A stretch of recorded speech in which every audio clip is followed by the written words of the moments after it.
Hello, salam sejahtera semua.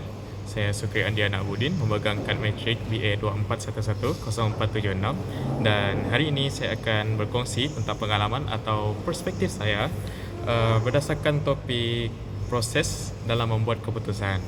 Jadi, berdasarkan pengalaman saya, benda pertama sekali dalam membuat keputusan, saya perlu tahu objektif ataupun matlamat dalam suatu perkara ataupun rancangan yang saya akan laksanakan. Jadi berdasarkan pengalaman saya sebagai seorang ketua kumpulan, benda pertama sekali yang often selalu sangat saya buat adalah saya perlu tetapkan hala tuju kumpulan saya. Saya perlu tahu hala tuju suatu kumpulan itu dibentuk, ataupun saya perlu pastikan hala tuju suatu rancangan itu dilaksanakan. Apabila suatu objektif ataupun matlamat suatu kumpulan dibentuk, benda tu dia boleh jadi guideline ataupun buku panduan untuk saya membuat keputusan. Jadi dalam keputusan saya situ, apabila saya buat keputusan dan saya tahu apa objektif dia, saya takkan terpesong daripada melanggar objektif kumpulan itu dibentuk ataupun rancangan itu dilaksanakan. Jadi seterusnya, proses kedua yang saya buat dalam membuat keputusan adalah dengan memastikan informasi ataupun maklumat yang diperlukan itu mencukupi. Benda yang apabila saya berada dalam satu kumpulan ataupun menjadi seorang ketua, saya perlu tahu siapa yang terlibat dalam kumpulan saya. Ahli saya terdiri daripada siapa. Saya perlu tahu apa tahap pengalaman yang mereka ada. Saya perlu tahu sampai mana pengalaman mereka. Mereka dapat handle suatu tugas itu sampai tahap yang mana. Saya perlu tahu sama ada mereka aktif dalam memberikan pendapat semasa pembincangan ataupun tidak.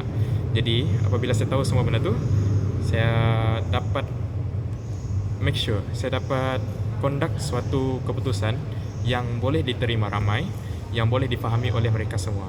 Jadi benda tu nanti takkan berlaku salah faham ataupun dia membuang masa di mana mereka akan bertanyakan suatu benda yang setelah bincangkan dahulu dalam perbincangan kumpulan. Jadi apabila saya tahu tahap pengetahuan mereka sampai mana, pengalaman mereka dengan saya, chemistry di antara saya dengan mereka sampai mana, jadi saya boleh buat keputusan yang tidak membebankan siapa. Seterusnya saya akan tetapkan saya perlu ambil tahu siapa yang menjadi golongan sasaran di sebalik setiap rancangan ataupun program yang saya laksanakan.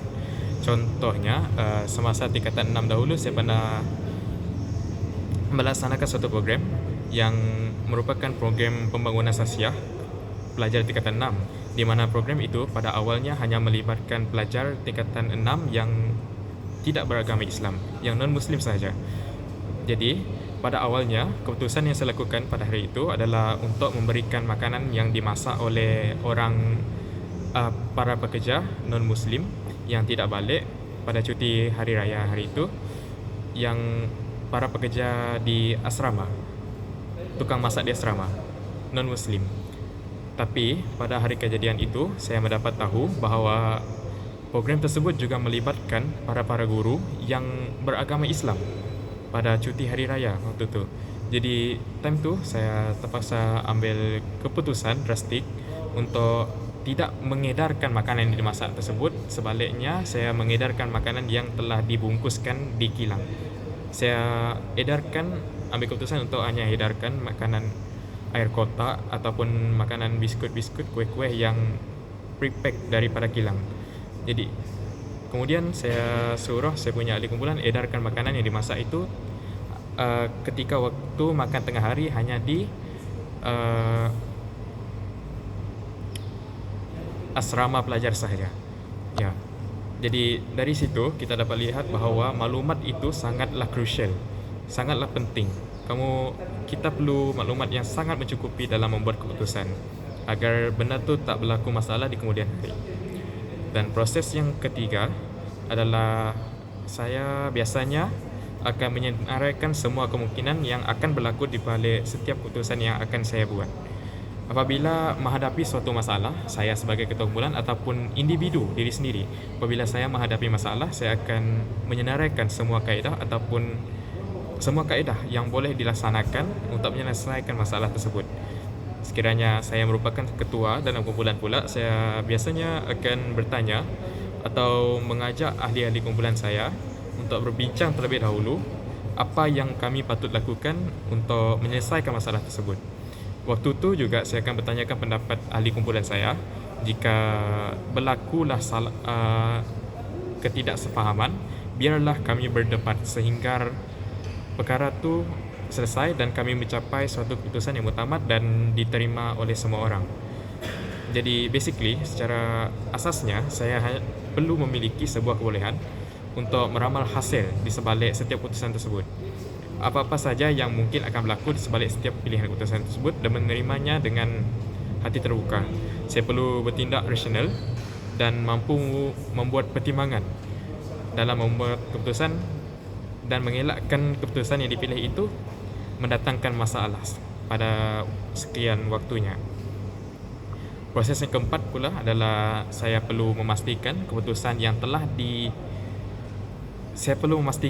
akan adanya alternatif di sebalik keputusan yang telah dilaksanakan tersebut.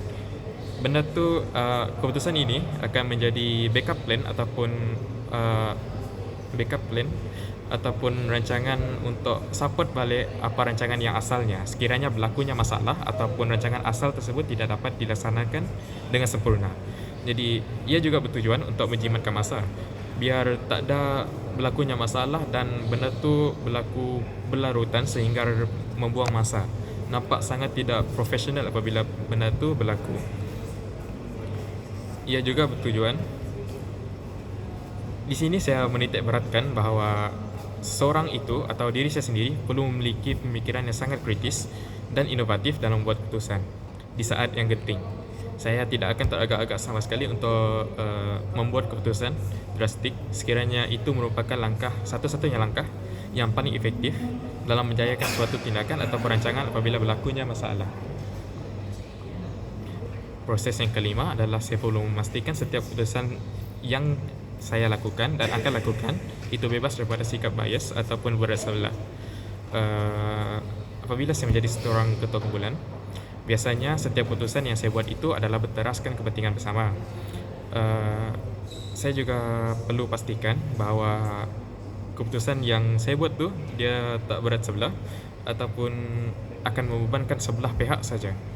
Biarlah segala workload yang ada itu ataupun masalah yang berbangkit itu dibahagi sama rata dan diselesaikan bersama. Jadi keputusan yang saya buat itu perlulah bebas daripada sikap pilih kasih, mementingkan diri sendiri sehingga mengabaikan kepentingan ahli pasukan ataupun ahli kumpulan saya yang lain. Saya juga perlu memastikan segala keputusan tersebut bebas daripada keraguan. Saya perlu yakin dengan setiap keputusan yang saya buat dan saya tidak akan menyesal. Saya perlu memastikan setiap keputusan tersebut juga diterima baik oleh semua orang dan bertanggungjawab sepenuhnya dengan setiap keputusan yang saya lakukan. Akhir sekali, setelah segala keputusan tersebut saya laksanakan, apa yang terjadi sama ada buruk ataupun baik di sebalik keputusan tersebut saya akan ambil iktibar dan jadikan pengajaran. Biarlah perkara tersebut akan menjadikan saya seorang ketua ataupun pemimpin yang lebih proaktif dan lebih berintegriti pada masa hadapan. Sekian saja daripada saya. Terima kasih.